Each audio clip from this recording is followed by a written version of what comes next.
அஸ்ஸலாமு அலைக்கும். Welcome to biryani family. இன்றைக்கி எப்படி ஒரு கலர்ஃபுல்லான ரவா தோசை செய்யலான்னு பார்க்கலாம் வாங்க.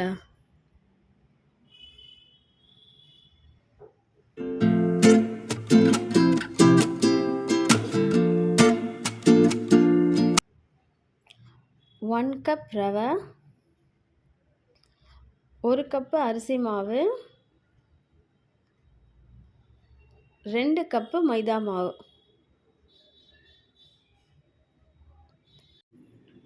இப்போ அந்த மாவில் ஆட் பண்ணுறதுக்காக நான் 2 வெங்காயம், 2 கேரட், கொஞ்சம் கொத்தமல்லி, ஒரு தக்காளி நான் கட் பண்ணி வச்சுருக்கேன்.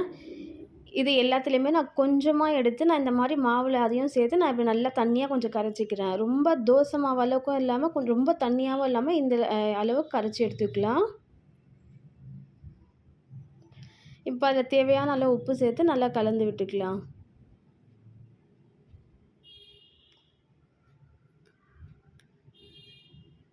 இப்போ நம்ம தவா ஹீட் ஆகிடுச்சு. இப்போ நம்ம தோசை ஊற்றலாம்.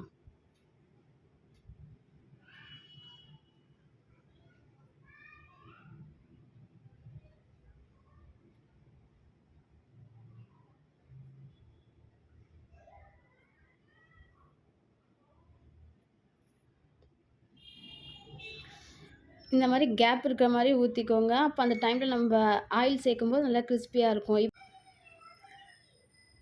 இப்போ நம்ம கட் பண்ணி வச்சுருக்கிற அந்த வெஜிடபிள்ஸ்லாம் இப்போ இதில் சேர்த்துக்கலாம்.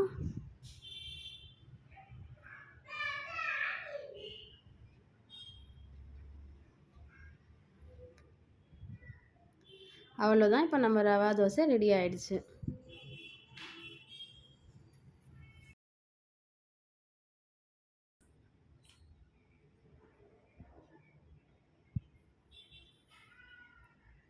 இந்த தோசை கூட கார சட்னி, தேங்காய் சட்னி எந்த சட்னியோடு சாப்பிட்டாலுமே நல்லா டேஸ்ட்டாக இருக்கும். ட்ரை பண்ணி பார்த்து எப்படி இருக்குன்னு கமெண்ட் பண்ணுங்கள்.